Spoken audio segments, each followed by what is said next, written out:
Qalu, mereka menjawab. Nah, ini diantara yang mendorong kita untuk mengatakan bahwa ma yang ada pada kalimat masalah sifat itu ma pertanyaan atau istifham. Karena kemungkinan ma itu sebenarnya sangat banyak ketika kita kaitkan dengan kaidah bahasa. Tetapi lantaran dikaitkan oleh qalu lam naku minal musallin pada ayat selanjutnya yang diterjemahkan dengan mereka menjawab. Kalau ada kata jawab berarti ada kata sebelumnya, kata tanya. Ma salakakum fi saqar? Mereka bertanya, apa yang membuat kamu masuk neraka saqar?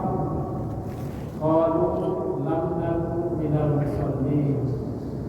Mereka menjawab, lam naku minas musallin. Dulu kami tidak termasuk orang-orang yang sholat. Ini pengajian kita pada kesempatan ini, pengajian yang sangat klasik tapi penting. Namun nanti ada sebenarnya poin yang mesti kita lakukan, tetapi berat melakukannya karena gengsi. Nah, ini masalah kepisah. Kesimpulan dari pengajian kita ini nanti apa temanya kita sampaikan di awal, di awal belakang. Jamaah terhormat, tentang sholat, ayat ini menjelaskan pengakuan orang yang masuk saqar karena tidak termasuk orang yang sholat. Musallin, karena dia musallin, tidak dipengaruhi oleh masa, maka kita terjemahkan kami tidak termasuk orang yang benar dalam melaksanakan sholat. Dahulunya, kata dahulunya itu dipetik dari kata lam naku. Yang terhormat, sholat memang penting. Ada beberapa hadis tentang sholat.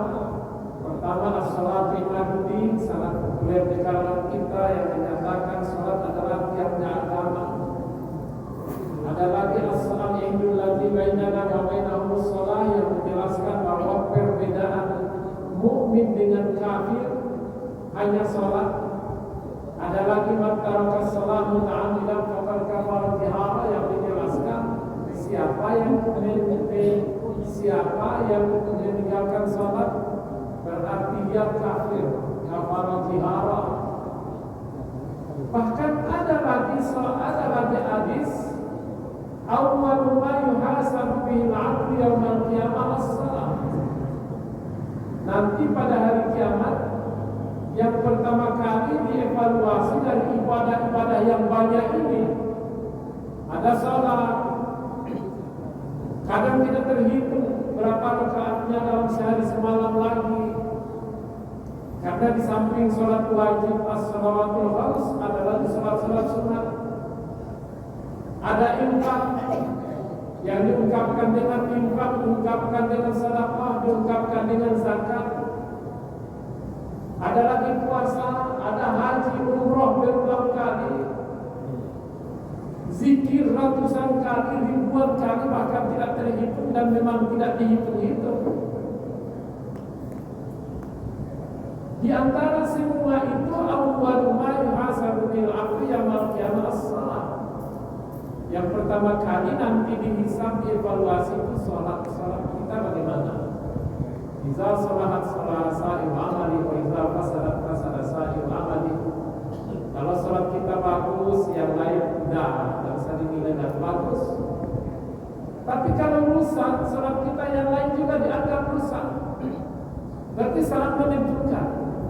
Makanya syariat kita memang sangat mementingkan salat ini, sehingga Nabi sallallahu alaihi wasallam menyebut muru auladakum bis salati li sab'i wadribuhum li ashrin. suruh anakmu sholat. Kalau sudah berumur 7 tahun berarti disuruh sholat, mulai diajari sholat. Dan boleh dipukul dengan pukulan yang mendidik ketika sudah berumur 10 tahun belum juga mau sholat. Agaknya rata-rata kita sudah pandai sholat atau bahasanya sudah belajar sholat semenjak umur 7 tahun. Namun pernahkah ada di antara kita yang mengecek cara pelaksanaan sholat kita yang dibagi dahulu? Kalau disebut sholat itu as-sholatu ya hiya aqwalun wa af'alun muqtatahatun bit-takbir wa muqtatamatun bit-taslim. Sholat itu kan dua. Aqwalun banyak bacaan-bacaannya, perkataan-perkataannya. Banyak yang kita baca, yang bahasa lain dengan zikir-zikirnya. Sholat ini mulai dari takbir, baca baik kita baca surah Al-Fatihah, baca ayat, baca zikir, ruku, iktidal, sujud, antara dua sujud, ayat awal, ayat akhir, doa sebelum salam. Bahkan ada zikir setelah salat. Sudah kita pelajari dulu, pernahkah dicek? Ini soal bacaan-bacaannya. Saya menemukan orang dewasa sudah menikah, sudah berketurunan, apalagi di atas itu dewasanya. Ternyata bacaan surat Al-Fatihah yang tidak benar. Suruh baca, tiba pada iyyaka na'budu wa iyyaka nasta'in, salah. Dibacanya iyyaka na'budu wa iyyaka nasta'in dengan mim, ihdinas siratal mustaqim dengan nun, kan salah. Ketika disuruh baca doa iftitah, dia katanya milih doa iftitah baca, katanya coba baca, terbalik antara wa ana minal muslimin dengan antara wa ma ana minal muslimin dengan wa ana minal musyrikin. Ketika dibaca pilih, ada yang memilih lagi doa iftitahnya wa Allahumma ba'id, dibacanya Allahumma ba'id baini wa bainal khataaya kama ba'adta. Itu salah. Kita semua walaupun yang serius sekarang mendengarkan atau yang tidak serius bisa kena. Makanya ketika sekarang ada yang ramai-ramai istilah tahsinul Quran, kita bangga. Di mana-mana jadi kebanggaan kita, di samping belajar baca Al-Quran lewat TPA, lalu sekarang MTD macam-macam nama. Ada tahfizul Quran. Lalu ada lagi sarana tahsinul Quran. Tahsinul Quran, memperbaiki cara baca Quran. Lalu pernahkah ada kita mendengar tahsinus sholat, memperbaiki cara pelaksanaan sholat? Menurut saya ini yang saya sebutkan tadi. Penting pengajian kami mengingatkan kita supaya jangan masuk qalu lam nakum minas musallin beralasan kenapa masuk safar. Agaknya di mana-mana perlu kita galakkan. Ada di samping tahsinul Quran, ada lagi tahsinus sholat.